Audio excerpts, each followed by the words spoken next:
Olá pessoal, tudo bem? Vamos falar aqui um pouco sobre alienação parental. É um tema bastante polêmico que costuma acontecer muito entre as famílias quando separam e têm crianças, têm filhos em comum. Tá, o que é alienação parental? Vou citar alguns exemplos aqui, né? Porque a alienação parental ela pode ser caracterizada de várias formas. Mas eu vou citar três exemplos aqui para que a gente tenha noção mais ou menos do que realmente quando acontece isso. Quando as pessoas separam, que normalmente as separações deixam algumas mágoas, elas costumam ficar difamando, falando mal uma da outra, dizendo que isso é isso, que fulano é aquilo, costuma iniciar uma campanha difamatória. Uma das formas é essa, a campanha difamatória.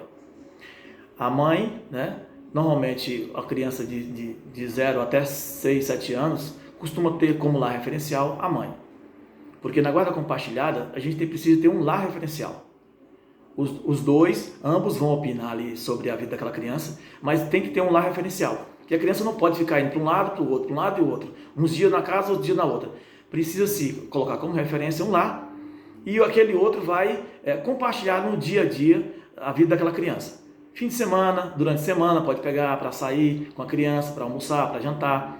Então, o pai, se no caso a mãe tem como lar referencial, o pai vai pegar aquela criança ali várias vezes, vários momentos, desde que seja acordado ali, tanto na sentença, como também aquilo que acorda entre eles, que for acordado entre eles. Porque é importante ressaltar que não é porque a gente separou, a pessoa separou do outro, da outra, que ela vai ter que ficar difamando, guardar rancores em relação àqueles procedimentos que tem que ser feito. Precisa o pai e a mãe precisam conviver de uma certa forma que possam acordar algumas coisas sobre a criança. Não dá porque separou, não, agora é só mágoa, você não vale nada, você não presta, não dá para ser assim. Separou, mas vamos deixar as mágoas de lado e vamos cuidar da criança, que é a criança aqui que é importante.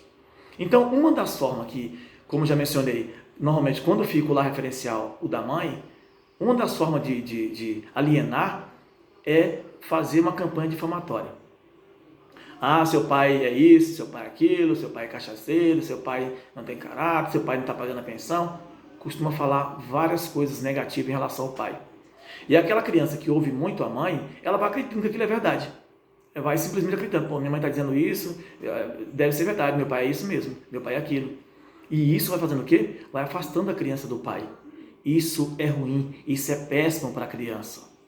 Porque a criança precisa do convívio do pai e da mãe.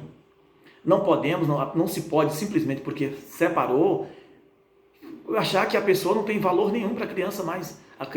O pai ou a mãe continuam tendo os mesmos valores e devem ser respeitados. A criança tem que ter ali a referência do pai e da mãe. Então, uma das formas de alienar, de fazer com que a pessoa aliene o outro, é fazer uma campanha difamatória. A mãe costuma alienar o pai. Ah, que o pai é isso, que o pai é aquilo. Ah, o pai fica sendo alienado, fica sendo visto só de forma negativa em relação ao seu filho. Então, isso é muito ruim. Outra coisa é dificultar o acesso. O pai vai buscar a criança de manhã, não, à tarde. Vai buscar à tarde, não, só à noite. Liga para a criança, não tem como você falar com ele agora porque ele fez isso e não está aqui, ou está dormindo. Esses procedimentos. Fazer qualquer coisa para afastar o pai da criança, ou a mãe, tá? Sempre estou falando aqui do pai, que no nosso exemplo aqui, o lar referencial é da mãe, mas qualquer um pode estar fazendo isso. Então, isso é ruim para a criança. Não podemos, simplesmente porque houve uma separação, a pessoa pegar e começar a difamar de todas as formas e afastar a criança do pai, porque a criança precisa do convívio do pai. Tá? Então isso é uma segunda forma, é dificultar o acesso do pai à criança. Outro requisito também que costuma acontecer muito é a questão de mudar. A mãe separou, agora vou mudar de estado, cidade, de estado e às vezes até de país, né? Isso é mais raro, mas acontece. Vou mudar para outro estado. E aí, como é que fica agora o pai? O que vai ser? Como é que o pai vai ver essa criança? Se a guarda é compartilhada, ele precisa compartilhar, precisa interferir nas decisões relacionadas à criança. Né? Se já está difícil de ver a criança, está sendo difamado, é difícil pegar a criança. E como é que vai ficar isso? Mudança, não pode haver uma mudança, a mãe não pode simplesmente pegar e mudar para outro estado e deixar ali o pai sem nenhuma justificativa, simplesmente porque quer mudar. Se for um trabalho, algo que realmente tenha fundamento e seja importante, pode-se fazer fazer um acordo, e aí sim, até mesmo porque o processo em relação à guarda, ele não fica arquivado definitivamente. Qualquer momento pode ser reaberto. Tá? Pode-se reabrir um processo a qualquer momento. Vai mudar, então vamos colocar novos termos, né, em juízo e vamos homologar. Pode ser feito assim também. Vai ter que mudar para trabalhar, quanto tempo vai ficar fora? Vai ficar para lá, vai mudar para esse estado, não tem previsão de retorno? Então, vamos acordar aqui os novos termos, certo?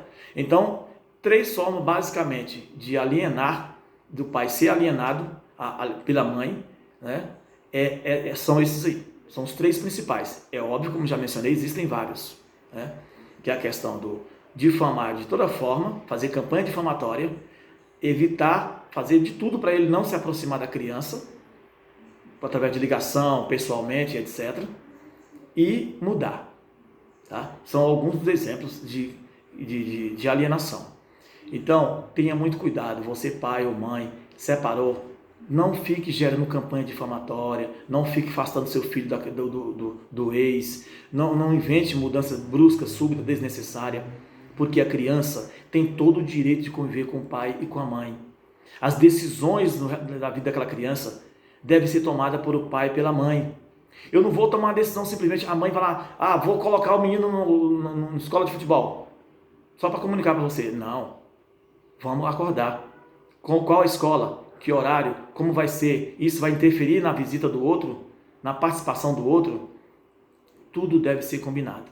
Não é porque você separou, como já disse, que você deve ter suas mágoas, sua situação lá entre o casal, né, o ex-casal, os ex-cônjuges. Não é por isso que você vai querer atrapalhar o desenvolvimento do seu filho, fazendo com que ele fique afastado do pai ou da mãe. Beleza? Depois eu vou falar das consequências disso aí, do que pode acontecer. Vou gravar outro vídeo dando detalhes das consequências do que pode acontecer quando alguém gera alienação parental entre o ex-casal e fazendo com que a criança seja afastada cada dia. Beleza? A gente vai gravar um vídeo sobre isso, dando detalhes das consequências da alienação parental. Por hoje era isso.